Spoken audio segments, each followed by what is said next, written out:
Next week, we'll be discussing Warcraft from 2016. Tom, how was your watch? Oh boy, I forgot this movie existed, and I've never played Warcraft, so I went in completely blind.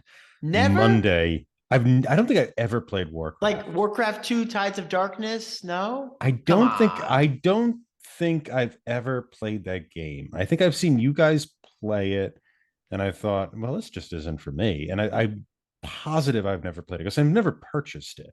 And I've had a few games that I've played. I'm not a big gamer, but I've had a few games I played. I've never played Warcraft. But I watched this movie 2 days ago after I remembered it existed and we were doing it for the podcast on my computer. Boy, was this a movie. This it's really certainly is a movie. Has a beginning, it has a middle, it has an end, it has actors Does it though? sometimes. Yeah, yeah, exactly. Um, and yeah, it's rough. I honestly, guys, I didn't do the research on the source material, so I'm not sure how well it honors the source material.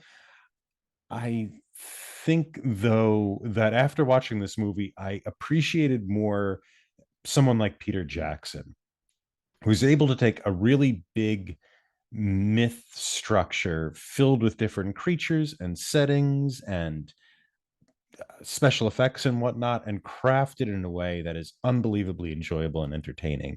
And you forget how difficult that is until you see David Bowie's Child's Warcraft film.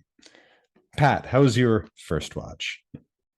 So I'm quite the opposite. I did play Warcraft and I played all the Warcrafts. I played Warcraft 1, 2, 3, and then eventually got sucked into World of Warcraft. So I was very excited for the movie, as was much of the community when it came out. I didn't watch it in theaters because it did get such a terrible review when it was released. So I did wait to watch it from home.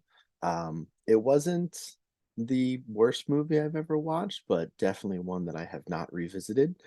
Um, and I was largely disappointed by it. Was kind of hoping a little more, but I do feel like I have that attachment to things when it's a source material that I know quite a bit about. It feels a little off when something isn't matching. You're waiting for that specific scene or that specific moment and then they change it or it's different or whatever the case is. So yeah, it was an experience to say the least. What did you think about it, KJ, as a StarCraft fan? Yeah, StarCraft. I love StarCraft. But my introduction to Warcraft was Warcraft 2, the predecessor to StarCraft back in the day. Nick and I played with our friend Doug, who's been on the show a bunch, founder of the show. And then Warcraft 3 came out. I played that quite a bit. And I remember the cinematic trailer for Warcraft 3. There's this crow on a field that turns into a battlefield with the orcs and the knights. And I thought, wow, these guys should make a movie.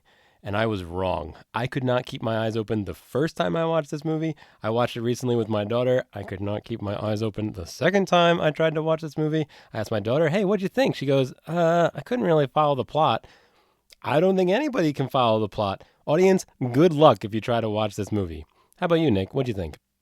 So I played a lot of Blizzard Entertainment games, and I will say Warcraft 2 Tides of Darkness blew my mind when I was younger. It was a crazy game. I couldn't believe that I could dial through my phone to call KJ's computer and we could play a game against each other. It was mind blowing, unless one of our folks decided to pick up the phone and then we'd yell, I'm on the computer, get off the phone, and it would disconnect the game and we'd have to start over. So that may be of a bygone error, but I loved Warcraft. I did play Warcraft 3, was not good at it, still gave it a shot. And I played WoW, World of Warcraft Vanilla. So when it first came out, I played and I had to get away from it because it would just consume one's life. If I had any close friends who also were into that time, I'd probably still be playing it over a decade later. So it was interesting. Now, I was really looking forward to this movie. It got delayed a ton of times. I wonder why.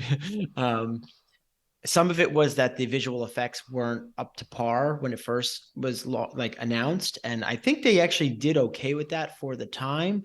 But just like KJ said, there is a plot problem in this film.